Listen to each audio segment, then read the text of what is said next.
Okay. Okay, and you're able to see my screen, right? It's yeah, correct. I can see it. Okay, perfect. Let's see this. Okay, great. Hi everyone. Great to be here, and it's actually good to be back. At the seminar. Thanks for inviting me, and it's always a pleasure to sort of talk to students and also get like interesting questions. You'll see, both technical and also, questions about like, hey, industry and startups, etc. I can cover all bases now, like, having been in different areas. Just a little bit about myself. I'm the founder and CEO of SliceX AI. As Dwight mentioned, we are an AI first company. So we are a deep tech company. So probably you would have heard of many ML startups. Like our mission is to make ML and AI, be easy to access and train, deploy, whether that's in the optimization realm or whether that's in model architecture design or algorithms or even end-to-end specific applications in language, vision, multimodal, etc. So happy to share more if you are curious about it. We are hiring, so if you are interested in learning about that, please do visit our website, and also, feel free to ping me directly. We also are looking for interns for the summer, so might be a great opportunity. Prior to this, I was at Google and Amazon, so I helped start several of the machine learning teams at Google. So if you're using any of the billion scale products that Google offers, whether it's search, ads, Gmail, etc., inevitably every hundreds of milliseconds, the predictions that you're getting through your apps are powered by some of the platforms that we built, all the way from 0 to the trillion scale. So I'll talk a little bit about that, might set the context as well. This involves a number of different areas that cover from large scale distributed machine learning to learning with structure, to how do you do machine learning or computer vision with a really large label space. How do you do conversational AI, especially in the noisy setting? How do you do resource constrained machine learning, a very important area, and that led us to on-device developments and advances in on-device machine learning. After that, I also spent some time at Amazon Alexa, helping build multimodal conversational experiences. So think about anything that you interact with Alexa, ask questions, you need to reason over different modalities, and how do you do that? So the talk I'm going to give today is going to be focused on the structured aspect and also the large-scale learning. So hence the title, large-scale deep learning with structure. And by the way, feel free to interrupt at any point and ask questions. This is a seminar, so it's always good to keep it interactive. So if you have some burning questions, just feel free to stop me at any point. So if this works, yeah, just to give a summary, what we'll do today is I'll give you, and walk through a journey of how we arrived at certain sort of systems that we've built and deployed. And these are systems that actually went all the way from really principled research ideas all the way to systems working in production that are running, for billions of users, right? So there's something if you're in academia and if you're looking to go in industry, one of the important things to keep in mind is there's coming up with really interesting research ideas and how do you make that work? Unfortunately, they two are not 100% overlapping in our industry, right? So I think there are great theoretical ideas that work on paper, but not necessarily transferable to product, and vice versa, simple ideas that have no research bearing, but they work great. So you want to have a happy medium between the two, and it is possible to do that. So the problem that we'll be addressing is or the paradigm that we sort of came up with, this is Google and subsequently as well, is how do you do machine learning when you have structured information, and structures everywhere. So what is the paradigm that we can rely on? And in the era of deep learning, this applies even to past statistical models, but in the era of deep learning, how do you combine that structured information with neural networks in particular, and what we call neural structured learning? This is also available in open source right now. And finally, we'll sort of delve into some of the applications for these, these paradigms in the NLP setting, because it's an NLP seminar, conversational AI, knowledge graph applications, multi-document summarization kind of applications, but the same applies to also vision and multimodal settings as well. So to just get started, right, the key issue, right, with like almost 90% of the machine learning problems, even if you factor in self-supervised learning and all that stuff, is data. How do we get really good data to actually build prediction systems? And while we have come a long way from, training only unsupervised systems to now being able to leverage unsupervised data, or now what we call self-supervised data, learning, etc. Still, the challenge is how do you get define and actually come up with good data that can feed into our models to estimate the parameters correctly. And the challenge is this labeled data, the annotated data, whether it is partially labeled or fully labeled or even relevant to the domain, it's hard to obtain. It's costly, a lot of hard work, human effort required to actually construct it. And it's also time consuming, right? Especially as the complexity of the task goes up. We see that the amount of time and money it costs to build or even create these data pipelines actually go up. So this is particularly pronounced in language, because if you think about it, vision has a lot of interesting and challenging problems, but language presents a diverse array of problems. And the sort of ambiguity that you see in whether it's parsing, understanding a single word to a sentence, to the context, to a paragraph, or even semantic meanings, etc.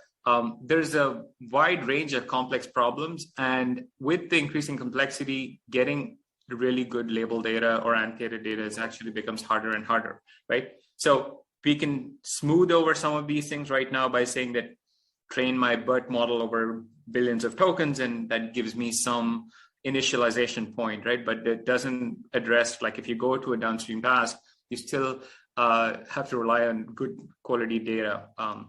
And I'm talking about getting prediction qualities at, really 90% or 95%, but that also works at scale, right? Not like a closed domain problems. Many of the problems we work on are in open domain settings. So the recipe, without keeping in suspense, I'll just tell you the solution that we converged on through many projects, many research papers, and many iterations is a simple recipe.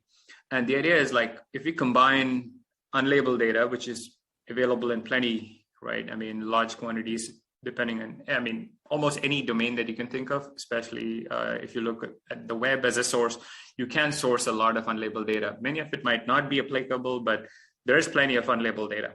And you combine that with minimal supervision. That means you annotate or get high quality annotations for a very small fraction of the data. And then combine those two with smart algorithms that can exploit structure within the data, then that becomes a very powerful recipe that you can scale up and sideways. What do I mean by that? Up, that means as the problems increase in complexity, this same recipe can be applied and to tackle those problems with the same quality level. Horizontally, in the sense that this can go from one domain to the next domain and even between domains. Now this sounds simple, right? But underneath, the mathematical reason for doing this is essentially it's actually helping us from a machine learning perspective to solve for three things. One is reduce the ambiguity, right? So both this minimal supervision and the structure helps reduce the ambiguity for the task-specific problem by providing initial context or good context. Data sparsity, and this has direct implications in terms of representations of whether it's in the neural net sense of things or whether it's in the traditional statistical models or even sort of a combination of the two. How do we deal with data sparsity? And this is, again, a problem that language faces, not necessarily other domains like vision, because they are continuous representations or continuous vector representations of data that come in. And finally, the task complexity. So the same allows us to seamlessly generalize between language, visual, or even multimodal tasks. And they go from anywhere from generative tasks to recognition to even reasoning over different modalities, and even things like conversational AI, where you have to not just do reasoning, but there's also sort of contextual information that you have to pass from thread to thread or from one user to the other. So hopefully those three things. It's a simple recipe of combining, large unlabeled data, with minimal supervision and structure. Now, structure can be modeled in a number of different ways. The most efficient way, this is from our experience, that there are many other ways to do this as well, is to model it using graphs. And the reason is simple. Graphs actually give you a very nice and also a powerful formalism to represent any kind of relationships or any kind of structure. So just to give you an example, right? If you look at the bottom images, right? So the bottom left shows you a simple 3-node graph, and the edges between the nodes represent semantic intent. So basically what you're saying is like these nodes are connected because they all kind of share the same semantic intent. Whether I say it lexically as buy car or get a new car or purchase vehicle, all of them trying to capture the same thing. If you move to the vision domain, like the middle image or the figure shows you an image graph where the edges represent visual similarity. So the images containing cars kind of have, edges, strongly connected edges between each other. And you can extend the same concept to even regular everyday connections, and the extreme example is social networks, right? There, the connections are literally interactions. I interact with my friends or interact with my professional network, so those form like connections. So all of these can be captured in a very flexible, without having some complex representation or vector, like easy to specify by any human, and you can scale this up, right? Here's a node, here's an object, here's another object, I express a relationship between them. So this is the idea of choosing why graphs are like a good mechanism to do this. So what we came up with is we, in our learnings and also our experience, is to turn this, and this was about 5-6 years ago, is an interesting observation where you can think of computing over these graphs analogously to how computing happens in the ML world. So essentially what you can think of graphs as is like an ML computing engine. So if you look at the purpose of a graph, it's basically to capture structure and data. From a machine learning sense of things, what we are trying to do on almost every machine learning task is learn a good predictive function, get an input, and map it to an output. And essentially, you're trying to find this mapping, the best estimation function, F here, that actually allows you to do this, right, and capture the statistics. Now, you can go between the two paradigms very easily. Like, for example, you can treat, if you just take your data and then transform it into a graph, you can treat traditional problems like supervised learning as graph optimization problems. And here is a simple example where you have a bunch of examples, and for each example, imagine you have a feature representation. So then the instance or the example becomes the node xi, and the features become these yellow colored nodes. So it becomes a bipartite graph here. And what your goal is, use the entire graph, that means all the examples and the connections to features, to optimize some loss function such that now given a new node and its connection to some features, estimate what the value of that node should be. And the value here that you're estimating is either a category, like for example, does this document belong to the category financial, or does it belong to a different category, like news related, for instance, right? Or it could be a real value. Like, you probably all have heard of like ads, right? So given some content or even an article or even a search engine result, predict the relevance score, right? So just to situate like real world examples.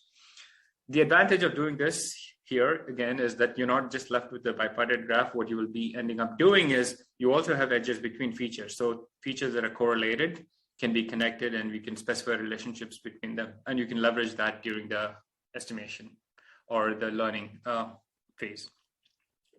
Similarly, you can use the graph optimization or paradigm to specify or do unsupervised learning. Here, the loss function just changes. Here's an example. You have 3 different nodes and connections between them.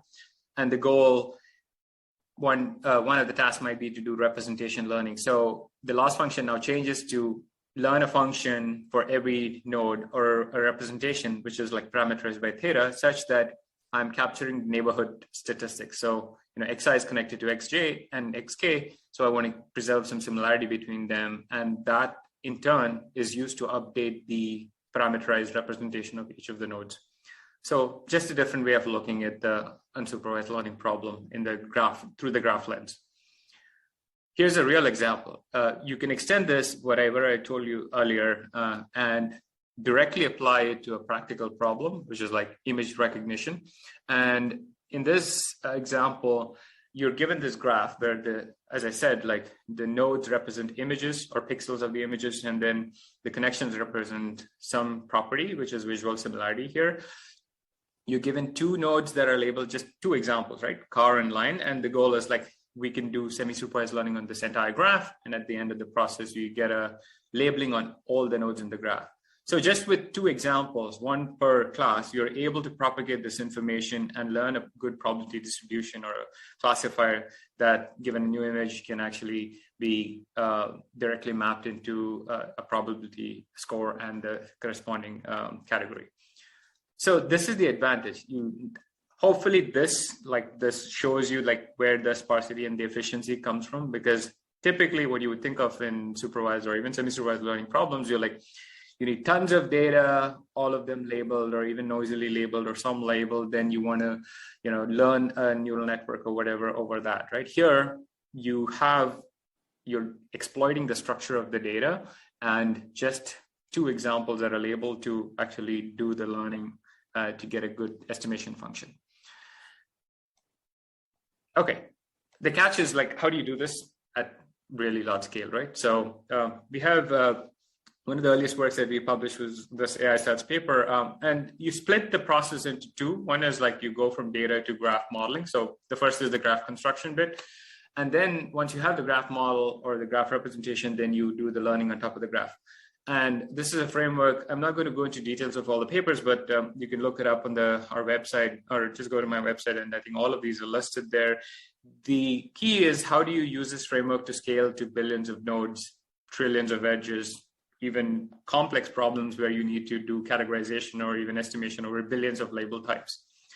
And the first bit is the data, right? The advantage of this sort of framework is that data can come in many shapes and sizes. You're not restricted to saying, hey, I only have to represent a graph using my, let's say, words as, or documents, and then I need to do something else for me. You can construct graphs from heterogeneous data sources. So, for example, text, images, videos, speech, entities like people and places, products in the retail sense of things, like, for example, if you're doing something on Amazon data, right? So all of these can be represented efficiently using whatever representation mechanism you will come up with. And I'll get to that, how do you do that in a second. But you can also combine these in interesting ways.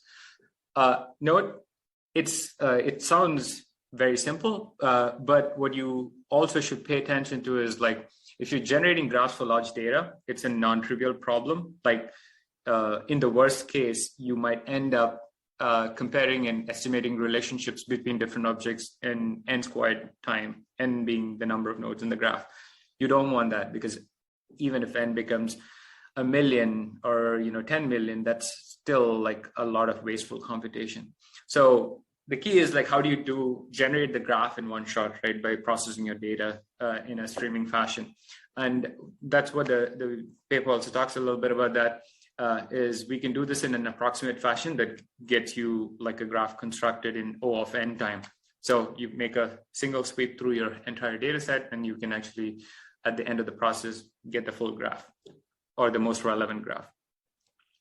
Here's an example. For a language example, there's a real example. Like, imagine you want to learn how to estimate or predict emotions in the social context, right? You can use graph learning for that. And what you would do is you would start with lexicon or simple words like great, sad, bittersweet, etc. Use your favorite embedding method, word embedding method. Whether it's the traditional glove style embeddings or whether it's bird style embeddings these days, use it to represent each of those words or phrases. Then you would construct the similarity graph from that using the approximate method I just told you, which now gives you a structured representation of which words are connected to each other based on those representation. The darker color represents strongly connected graph. That means great and awesome are, more closely connected than great and bittersweet. Now, this graph that I showed you in the middle is actually a sparse graph. So you don't have every node connected to every other node. Once you have this, then what we can do is like similar to the image example that I showed you. If I like label just one node in this graph, right, where I say laugh is the concept, right? I mean, I want to identify what are the phrases or conversation that capture funny, or the sentiment funny or emotions funny. Now, even though I have no idea what ROTFL means, I can use this graph to do the learning, propagate this information, and learn that, hey, ROTFL belongs to the same concept.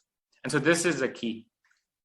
You can do this very efficiently using the structure, and you don't even need to, not you per se, but the algorithm doesn't need to have access to all the information about every single possible node in the graph, right? And whether they map directly to a specific concept or category that you're trying to learn over.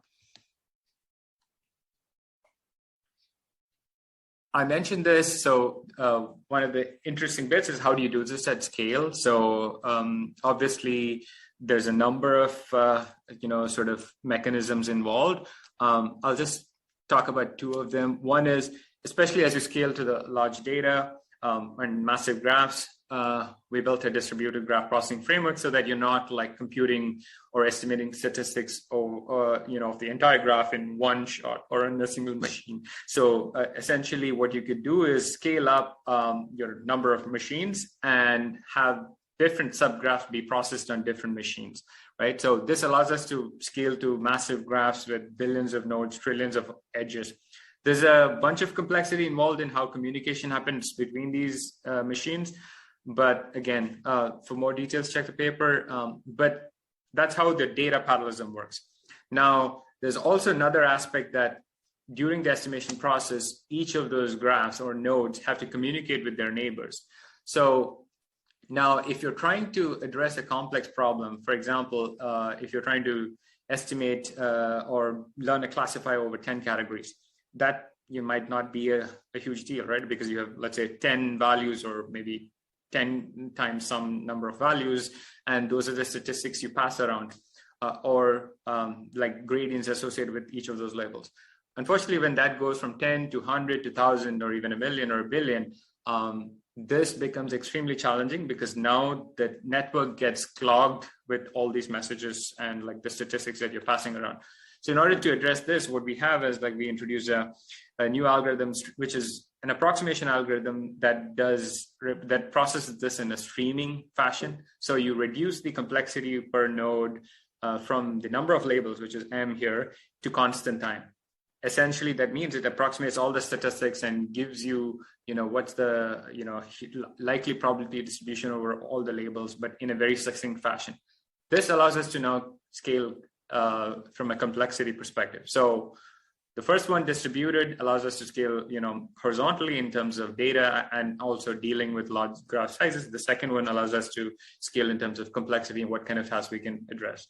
And so this is a very good recipe, which is like generalizable. And just a note on how the learning works, it's almost equivalent to how you would think of a neural network, where in every iteration, gradients are being passed between nodes, except these nodes are not inside your neural network. These are actually object nodes in the graph, and you're passing gradient updates between the nodes.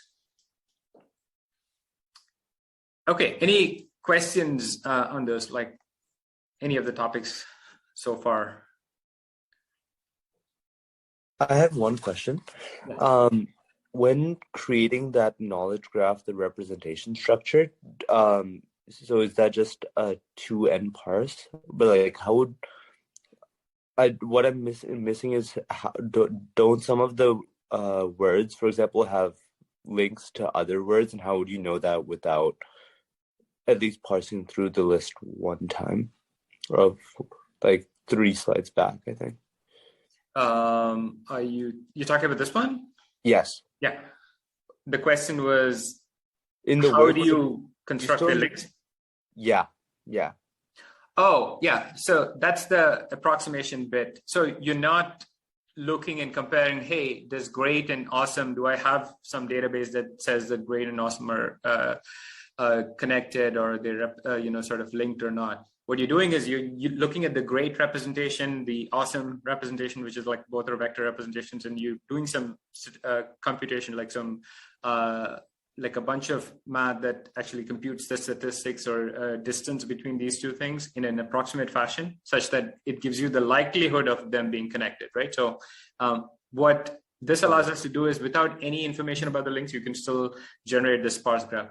In addition, if you already have orthogonal information from somewhere that, hey, I really want these 10 words to be linked to each other, right? You can pipe that in as an additional input to the graph. Got it. Yeah. Great. So the large-scale graph ML framework that I talked to you about so far doesn't talk about the node level computation, right? So now the key thing, especially about 5-6 years ago, when the deep learning and the neural network performances were going up, what we noticed was how do we actually now combine these two approaches, right? The graph, doing graph learning, which has its benefits, and doing this extremely efficiently with neural networks at the time, not so efficient. I meant TPUs were not around, even GPU resources, etc., were hard to come by. But even so, even if we scale up massively, it was a challenge. And the reason, before I get into the mechanics, right? There are many ways to do this, by the way. How do you combine structure in the form of graph, or otherwise with deep learning? You could, you could go from one direction to the other, take some structure, learn it somewhere, then convert it to some vector representation and just pipe it as features, or take a neural network, learn some representation like BERT, for example, and then use that to construct sparse graphs. Number of different ways to do it. And each of them have their benefits, right? The thing to think about is why do we use one or the other, in what context? Graph structure is basically helping us represent those relationships. And that's a flexible mechanism. While neural networks are nothing but, in the simplest form, very, very good predictor functions, right? So they have been shown with all the advances. If you just abstract away all the architectural innovations that came up, right? It's basically going from the X to Y, or maybe even X to XI to XJs, with very high accuracy by doing these sort of sequential operations within the network, right? All learned via backpropagation, but they're just simply good predictors. Now, before I go into how we do this, here are some real-world examples where this actually is running, and you probably have seen a bunch of these things. So one of the first ones that we launched from Google was a thing called Smart Reply. This is basically, this is almost like an autocomplete feature now. So if you open Gmail or LinkedIn, Facebook, all of these folks were initially using the Google version. I think then they switched, but it's one of the first automatic response generation systems that was put in production, and this runs at the billion scale. So just to give you context, this if you get an incoming message in your email, it would automatically suggest what's the most likely response that you need to sort of send to the person. And with a click of a button or a tap of a choice, you can send it. And the key is it became extremely good over time. We could extend it to multiple languages, from messages to chat to, and many other scenarios, right? The other one is email classification. If you're looking at your Gmail and folders and organization, etc., this is a classic problem that is running neural structured learning in one form or the other at scale. Image recognition is another one. Going into more sort of time series style data, it's video summarization. We had this really cool paper. I think it's one of the best papers we had, like from a demo perspective, is to what we call trailer. It's basically video summarization. The idea is, imagine you have a 1 hour long YouTube video, but you want a 20-second summary of that, right? I mean, for most part, like most of the videos have like a lot of content, people talking, etc. But like the gist is actually embedded in the video, and it's not all contiguous, right? So this system would actually stitch together, then construct a nice little summary. And all the way to multimodal conversational AI, when you have to reason over images and videos and combine textual information within the context of a conversation to predict like what's the next best step, or maybe to suggest a likely response that you want to hit the send.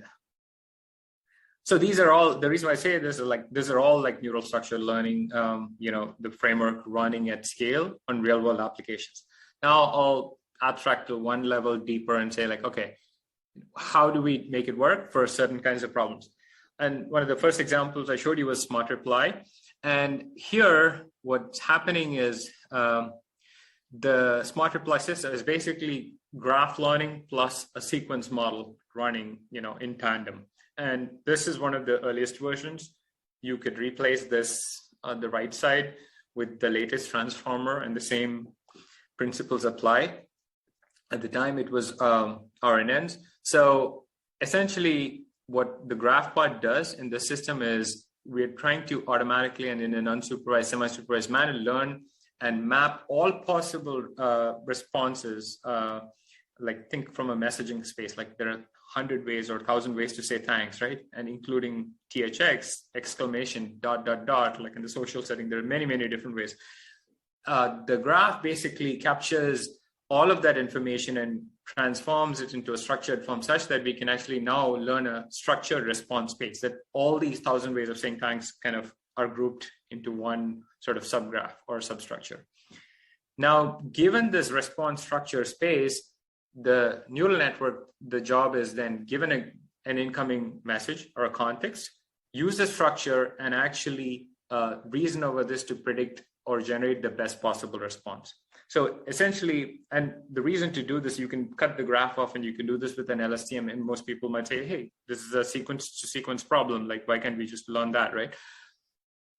Unfortunately, fast forward like 5 years, the problem still holds where we can't really control neural networks, especially when you're doing generation in a very nice fashion. There are many mechanisms to do this and sidestep the problem, but you will see the classic, problem when you see when it starts generating similar tokens or the same input over and over and over again. And there's a reason for that, because most of these are trained to reduce perplexity, and it will learn to pick up, words or maybe even repeat the words where things like you can actually reduce the perplexity by, right? But when you put that in a real world context, when what's actually usable, the intent might be very, very different. For example, if I have this message, can you join tomorrow's meeting? If I show you 3 or 5 different ways of saying, yes, I'll be there, it's not very usable, right? So this is where like structure is in one form helps, like it can inject diversity in a very natural and systematic fashion directly in the semantic space. So what we would instead show you is like the first one, and we know that the next several ones are all belonging to the same response intent, so we won't surface that suggestion. The network doesn't pick that. Instead, then you'll go directly to the, sorry, I won't be able to make tomorrow because it's in a different response structure space. So this way we can actually inject diversity directly and bias the network to learn and also predict or even generate responses that are actually different from each other, and also capture some sort of semantics at a higher level.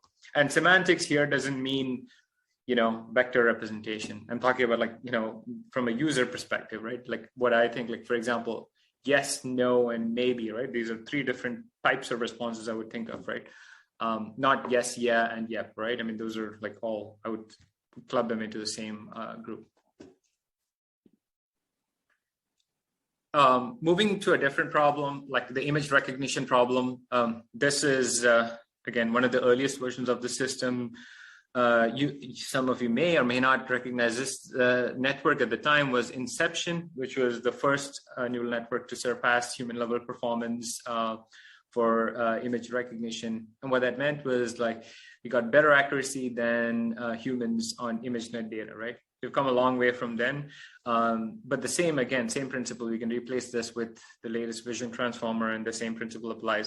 Here, the graph captures visual similarity statistics between different types of images. And the neural network is basically a bunch of convolutions and other operations which operate on the structured space such that we can actually build and learn and also infer good classification functions, right? Or in some case, representation learning functions. Questions before I, again, move to the next bit? Okay, great. So I showed you an example, or like, transition from, doing graph learning at scale to combining neural networks plus graphs. Now, the catch though is that we could do both of them very efficiently, right? I mean, because these are separate systems. These are systems that each of them have a gazillion, things that are done to optimize how they work. The problem is we usually, at the time, they were trained separately. And what that entails is like, there's obviously transfer of error between the systems, but also it's not very efficient. What we really wanted to do was doing this end-to-end neural graph learning, where we trying to do, estimate or learn jointly both the network and the graph part simultaneously. Of course, joint learning is always better to do from a mathematical perspective. It is extremely hard to do at scale, when you go to practical settings, or even like, even if you're talking about like just a million data points or something like that, the systems are so complex that, the gradient updates between the two does not necessarily transfer over very well. And any specific solution that you choose, whether it be choosing a specific architecture or set of operations, does not generalize, right? So then defeats the purpose, because networks and neural network architectures are moving so fast. You don't want to be stuck on, doing something because it's super efficient, but half a year later, the problems don't apply anymore. So our solution to this is what we call neural graph machines. And this is one of the precursors to, if you've heard of graph neural networks, this existed before then, we just didn't call it that. It's a very nice and simple method, a framework that allows you to learn neural networks directly using graphs. So essentially, you could think of it as a joint training framework, where you have neural network, which you see on the top right side here. You pass in your regular node level features, like it'd be pixels or like sequence of tokens in the language case, and you also pass it the graph. And the network will jointly optimize two components from an objective perspective, function perspective. And more details in the paper, this paper and like subsequent papers, you can look at that if you search for neural graph machine.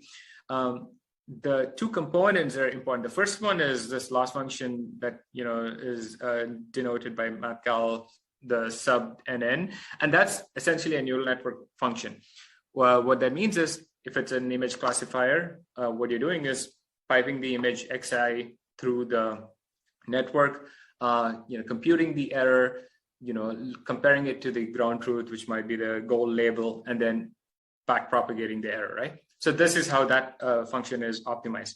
The second component is the graph part, which basically forces the graph at every layer in the network, or maybe sometimes in some specific layers and not all layers, by this weighted function. And here, the D basically represents the distance between the representations of xi and xj. So if xi and xj are two nodes connected in the graph, what it's trying to do is like bias the network to learn parameters such that they're sort of pushed closer to each other in the similarity space. And this is proportional to how strongly connected they are. Wij is the weight of the edge.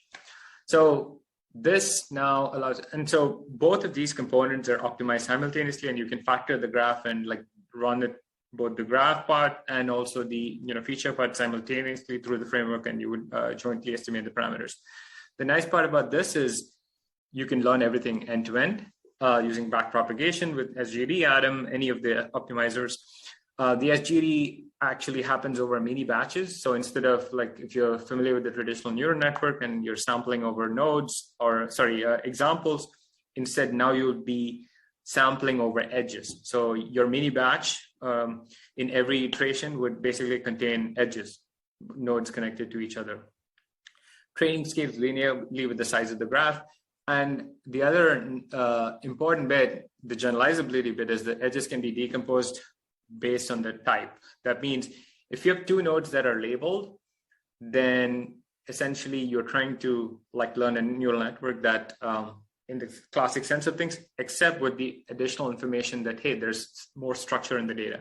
If one side is labeled and the other side is unlabeled, it boils down to a semi-supervised problem. If both sides are unlabeled, you can translate this to an unsupervised estimation problem. So all these different types of tasks, you could actually run it through the same framework and scale up very efficiently without having to do any extra work. And it also does not rely on any specific neural network architecture. So we had you can do a dense feed-forward neural graph machine. You can have convolution machines. You have, RNNs or even transformer-style machines. You can remove transformers and even say, hey, there's this con-net plus transformer. So architectural choices don't matter here. So it doesn't have any constraints on the system itself. As a result, we were able to apply this to a number of different problems and diverse problems, right? I mean, in the social setting, in the language setting, in the conversational AI setting, and even I think one of the most interesting ones is the low supervision setting. So what we discovered is that because of the way we are training these networks now, you can actually learn NGMs that are much, much smaller and actually faster than typical networks. So for example, if you were using a 9-layer convolution network to learn a good image classifier, you might get the same performance with a 3-layer network or a 4-layer network because all the extra information is coming from this structured source that you're piping through. If you're curious about this, we open sourced this, I think, a few years ago in TensorFlow. It's called Neural Structured Learning. Feel free to check it out. There's a ton of other things in the space of neural graph learning and adversarial learning, how this generalizes. It's actually being used in a number of companies as well in the health setting where, or the chemical setting where you have to identify molecular structure between, and, do some estimations in that space, as well as the traditional language and vision problems. So, this is all accessible to you folks as well. A few words on the neural structured learning on specific problems. So the image recognition, as I said, is a classic problem. So what this is a paper from a few years ago called Graph Prize. We were able to use this neural structured learning approach and learn semantic embeddings of images. That means representations of images that helped us to generalize and go from classifying in the typical scenario of ImageNet, where you were given 1,000 classes, all the way to tens of millions of classes at the same quality level. So this is important because, and I think we see it more in the language space, but even for images, imagine being able to now classify into these fine-grained object categories, right? Or categories that you've never ever seen before, right? So this is so the generalization aspect and even the transferability is an important ingredient that is sort of baked into how the system learns. So you get this for free, whether it's in the zero-shot or a few-shot learning. And it's not just the problem in the classical space. The neural structured learning style approach can also be interesting in in a completely different space where I don't know if you folks are familiar. So if you're interested in theoretical computer science, right? So there's an interesting wave of research happening now, which tries to bridge the gap between theoretical computer science and our machine learning field, where you're trying to use neural networks to come up with new, sort of, whether it's for proof checking or whether it's to come up with faster algorithms, etc. So one of the areas that we worked on is graph partitioning. And again, there are a few papers in this space if you're interested. Essentially, it's a new approach using neural structured learning style method to learn approximate graph partitioning algorithms. Where this applies is, think of every chip in your computer the design of those chips actually use graph partitioning or some variant of that in designing the layout of the transistors.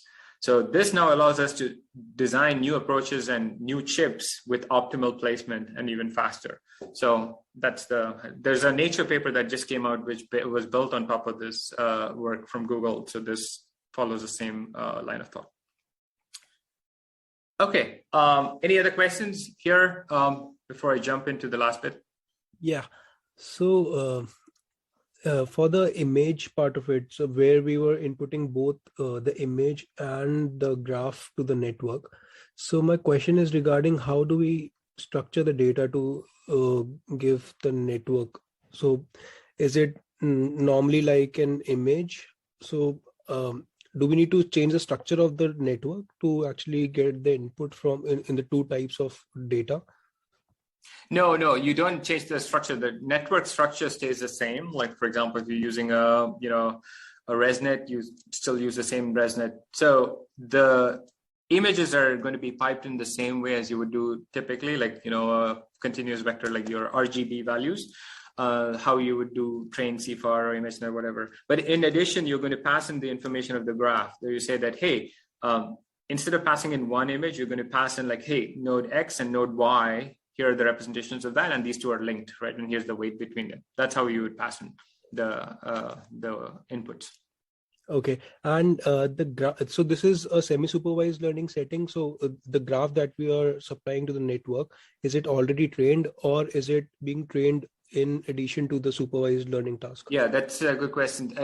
So there are both of those scenarios apply, like depending on what you want to do. So if in the first and the simplest setting, you would actually construct a graph from a different network or from different representation or from some other source that you have, and that is static and that's actually piped in, and the network only learns sort of the transform function, right, where you're trying to estimate parameters to go from X to Y.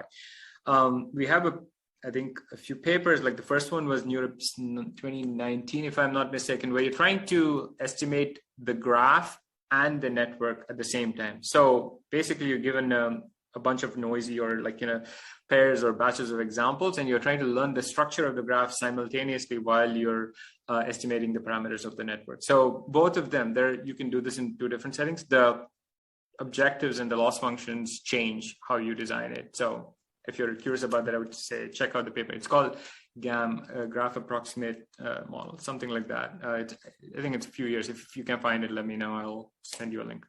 Sure. Okay. Thanks.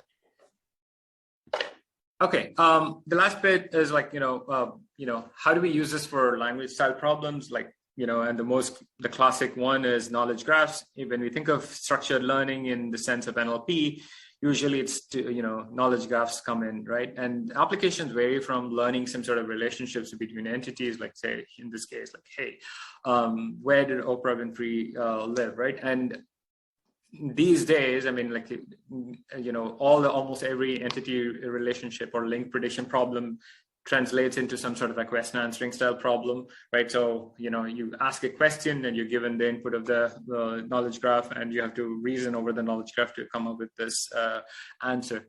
And the key is the reason to use this knowledge graph and why it's a hard problem is more often than not, you have to do multiple levels of reasoning. So you can't just, do one hop or two hops and get the answer, right? Then it becomes a graph traversal problem, not like an estimation problem. There are also other problems where you're trying to infer attributes. Like, for example, if you're given an Amazon product, right, and you want to infer, this is a sort of a yoga mat. I mean, what are the attributes that, people are talking about this, right? How do you do that automatically when you have some structured information available? So, cut to the chase, there are two interesting works here. One is, and both of them have the principle, underlying principle uses graph attention mechanisms, novel graph attention mechanisms. The first is what we call A2N. His work with Andrew McCallum from UMass and his student who was an intern and other folks. And the second one is for problems that actually involve more complex relationships, and it's one of the first works that sort of where we introduce hyperbolic embeddings. This is work with Stanford. I'll talk a little bit about both of them. For details, please check the paper, the ACL paper. Both of them are in ACL. The first one is basically, imagine you're given a task where you give an entity Oprah Winfrey and the relationship nationality, and you want to estimate the answer, right? And the problem is, like, from this subgraph, you can't figure out, what the nationality is, right? So you have to do multiple levels. Oh, sort of, she has lived in Tennessee, or, she was born in city X, right? City X is part of state Y, and state Y is part of the United States. Like, that's just a simple example to ground the problem. And the solution we came up with is, the problem is that, you can use neural networks to do this, like where you try to embed the query, which is like the entity and the relationship, using some representations, BERT style or whatever network that you learn, and then try to look up the closest matching, answer or entity that satisfies this relationship.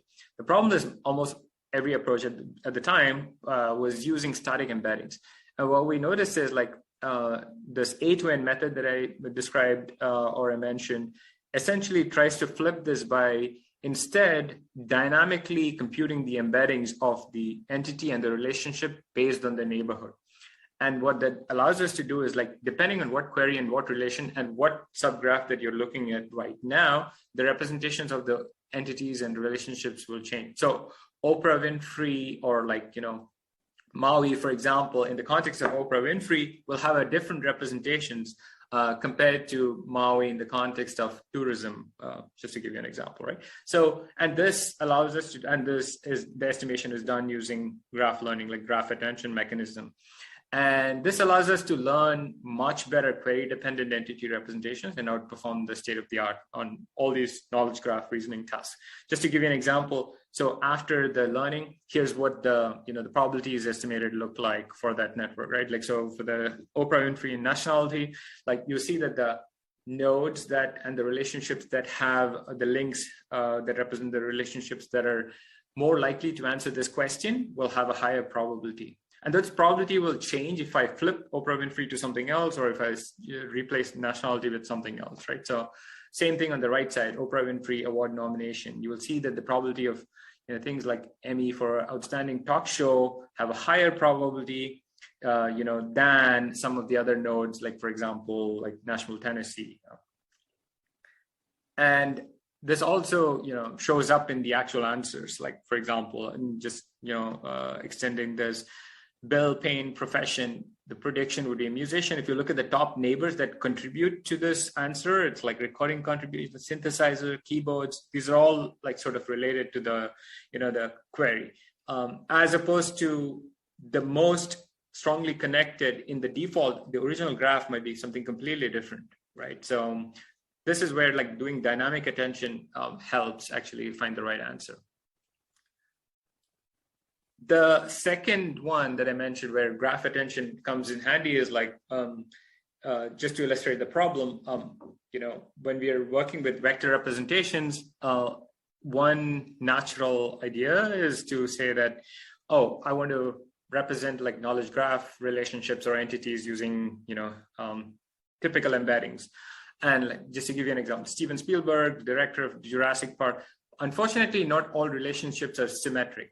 And the right side, the image on the right side shows this, where if I have hierarchical or logical patterns, it is very difficult to represent this using conventional embedding. So just to give you, if I have an embedding representation, which I sort of project into 2D space for Barack Obama, Michelle Obama, and Malia and Sasha, now from the edges that are provided, the links that are provided, there's no way for me to impute whether like are Malia and Sasha siblings, or like, is Michelle Obama the mother of, like Malia Obama, because the embeddings don't necessarily care. They only look at the distances between the nodes, right? I mean, depending on how you learn the embeddings and you project it, the relationship mother versus, sibling might actually not represent what we observe in real life.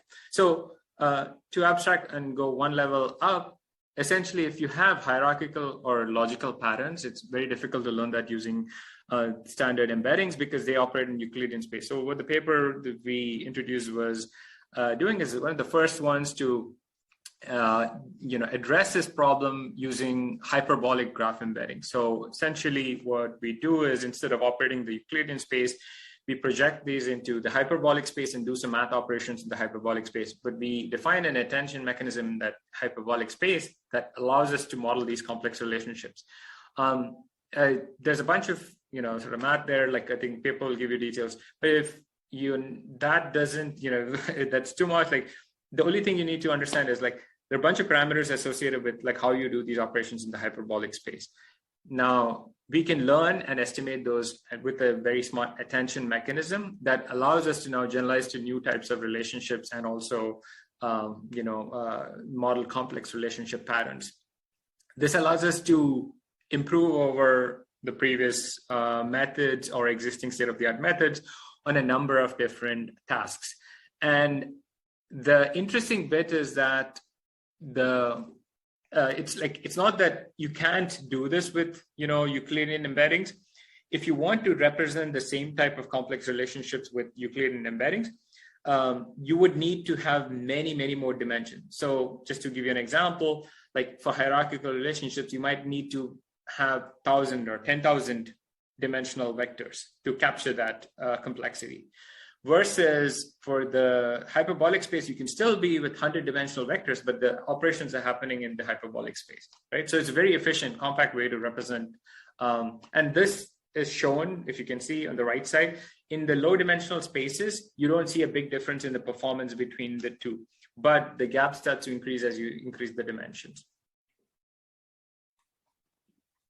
And also, if you look at the right side, this confirms, or the embedding representations that we learn using this hyperbolic space is sort of in line with what you see. Like, for example, this is a subgraph of the tree organism, and it actually learns a tree-like representation, which is more in line with what we would expect. And also, as I said, more stats in the paper, the improvements we get over the typical, the state-of-the-art embedding methods are higher for complex relationships. So if the relationship is symmetric, that means there's no difference if you go one way to the other, then you would expect that the performance should be the same for both of them, which is true. Versus if you start seeing like more complexity in the relationships, the gap between the two methods start increasing.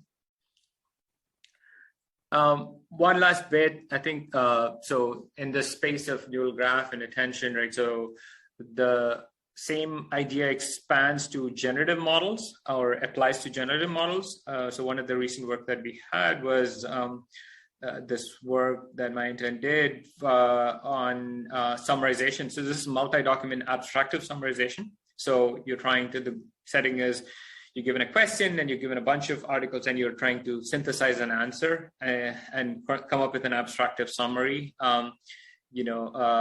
like using a generative model.